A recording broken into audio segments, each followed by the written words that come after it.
What else do we need for good decisions? So up here, usually most people want some degree of life improvement and business improvement. Would you agree with that? We want a bit more holidays or a bit more family time, a bit less stress, and we probably want a bit more profitability. A bit less financial stress in the business as well. Down the bottom, we've got these production systems. How do we link them together? Now, I want you to just wrap your head around this model here quickly, this diagram. The first thing you've got is data. You've got some land data, some cattle numbers, there's data from that, and you've got some financial data, might be the information coming from your accountant. That's all just data. Data by itself is a complete and utter waste of time. Okay? Data by itself is complete and utter waste of time unless you turn it into some meaningful information. Something that you can actually digest and make sense of. And on that, how many people reckon they're a bit time poor? Good. Those of you who don't have your hands up, the person sitting next to you wants you to tell you how you're not. Okay? Or you're delusional. I don't know which one it is yet. Okay? Most of us are time poor, so we need to think about how much time are you spending keeping data that you're not using to make decisions. If you're spending lots of time recording data that you're not using to make decisions, isn't that a waste of time? Pretty common in ag. I see that a hell of a lot. Over there, we've also got people. Now, the people in the business help us determine our goals and our direction. Where are we going? What are we actually trying to achieve? What's important? That's up to the people. That's up to the owners and the people working in the business. That's not for anyone external to determine. That's all you need to make decisions. If you want to sit down and make a professional decision, you've got to have some meaningful information. You need to know where you're going. What's the outcome that you want? And I encourage you to probably think about that next time you sit down to make a decision. Right, we need to work out what we're going to do with this. Right, well, do we know what outcome we want? Do we know what we're trying to achieve? If not, you better have a discussion around that. Because otherwise, how do you know what's the right decision or not? And, right, what have we got to base this on? Do we have any meaningful information from our data that we can use to help it? And if you don't, maybe you need to go and try and get some of that before you can sit down and actually make that decision. Two really key factors that, in my experience, I see a lot of businesses trying to sit down, trying to make decisions without any acknowledgement of some meaningful information and actually what are we trying to achieve. That makes sense? Then we can be professional. To me, that's when we're being professional management. Is that easy? No, unfortunately. Nothing is. There's no silver bullet. So next time you're opening up the newspaper and you get a silver bullet being advertised for you, ignore it. We've got to stop. We've got to get rid of that bloody noise.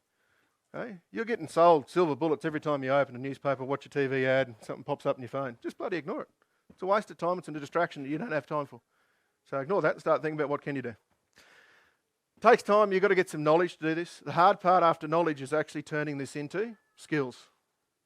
Having somebody going and doing a course and having somebody tell you how to do a budget, or somebody telling you how to do a feed budget or do a gross margin is one thing. Knowing how to actually go back in your business and do it, that's the hard part, isn't it?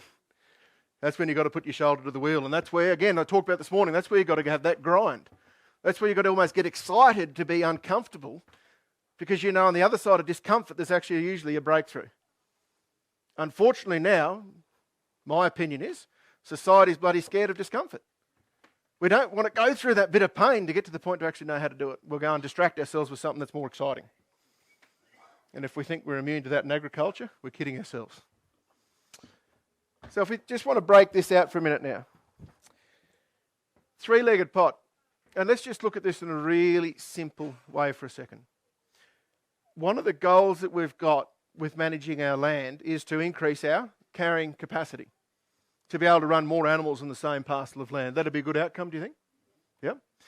So if we are doing what we can, and there's different things we can do around that, to increase our carrying capacity, the next step from that then is to match our stocking rate to our carrying capacity. Happy with that? Righto. So let's think about that for a second. Once we've done that, if we've matched our stocking rate to carrying capacity, what we want to be doing then is running enterprises that suit you and your landscape. Not an enterprise that suits your neighbour. So Stu talked about trading here this morning. If trading does your head in, maybe trading isn't the right enterprise for you.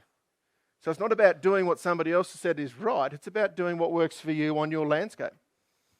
Okay? Don't try and follow the mob. Don't be a lemming. They were to run enterprises with the highest gross margin per DSE. That basically tells you what you're getting paid for your grass. That's why it's such a powerful number, is knowing your gross margin per DSC.